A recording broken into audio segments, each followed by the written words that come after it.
This is the Empowered Mindset Coaching mini tutorial video training series with yours truly, Louise and Maurice. And we begin this video by looking at the case study. I want you to be that detective looking for mindset clues.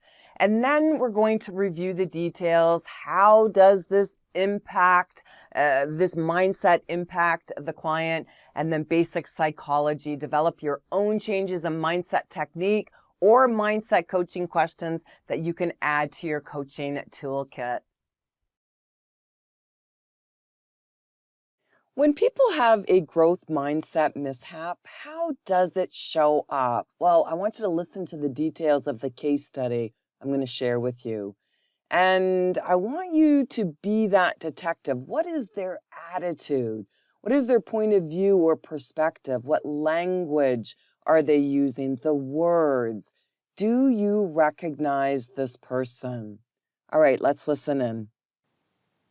You recently attended a seminar about how having a growth mindset is necessary for success.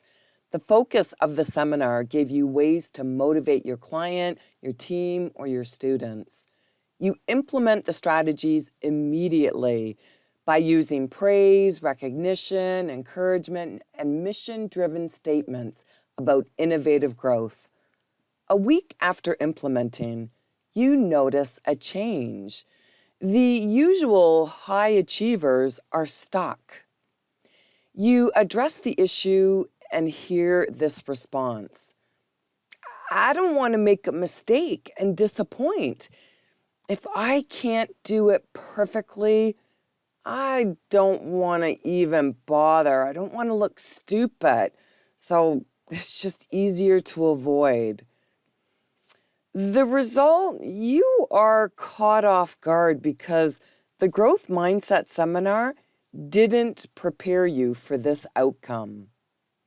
You want to learn the best way to connect with people, and that's why you're always learning and growing and attending seminars, but sometimes it doesn't prepare you for the reality of situations. So let's go through the case study details in each of these key areas.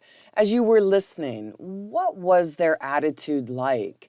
In psychology, an attitude refers to a set of emotions, beliefs, and behaviors toward a particular object, person, thing, or event.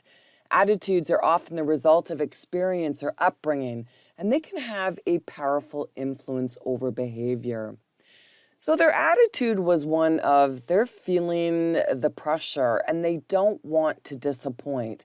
And that is quite common because they're looking at you as that authority figure. And just like when they were a child, they didn't want to disappoint their parental figures, the authority figures in their life.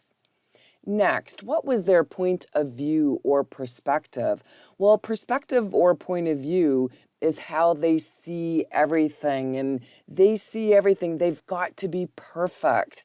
They must be perfect, and this really stops them. What language did they use? Well, they want to be right. They don't want to look stupid. And did you recognize that person? Well, this person is a non-risk-taking high achiever. Therefore, they do not perform well under pressure. And this impacts your coaching sessions, if you're a coach or a consultant, or if you are a team lead, and you're using all of the tactics that you learned in the seminar and motivating them, encouraging them, praise, recognition, and all of a sudden the dynamics of the connection of how you've been connecting with them have changed. And they're definitely feeling that pressure, so they don't perform well and they are stuck. When we look at the definition of growth without the word mindset, it really is just a natural process of growing. Progressive development, evolution, increase, expansion, something that people do naturally and normally without being forced. And that's where the simplicity of it, we can support people in something that they are just naturally good at without forcing them. But we can also understand a bit about cognitive psychology to support a growth mindset. Remember, you can go to louiseandmaurice.com. In the free resources section, I have this PDF document available for you. It has, yes, some insight. It has links to all of this and everything mapped out.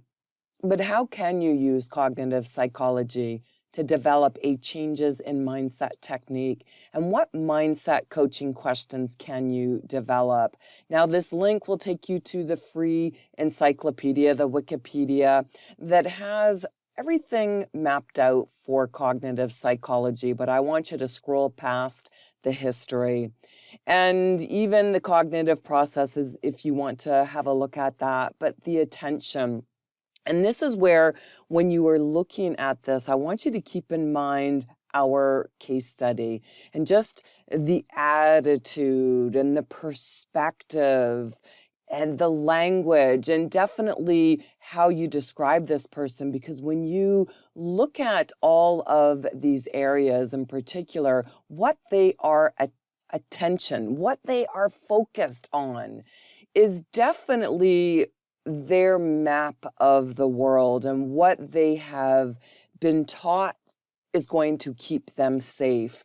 And they become very heightened at listening for details that are going to support that world belief, that the core belief that they have of themselves and how they fit into their world. And this is where, yes, the working memory, the long-term memory is something that is, they are connected to that, and that will skew their perception. So when you understand this with cognitive psychology, you can start to develop just very simple frameworks that are going to help them. And metacognition is definitely something that you can use to take the focus off of you motivating them and encouraging them, and instead help them to be self-regulating and truly to empower them to monitor their own performance on a given task.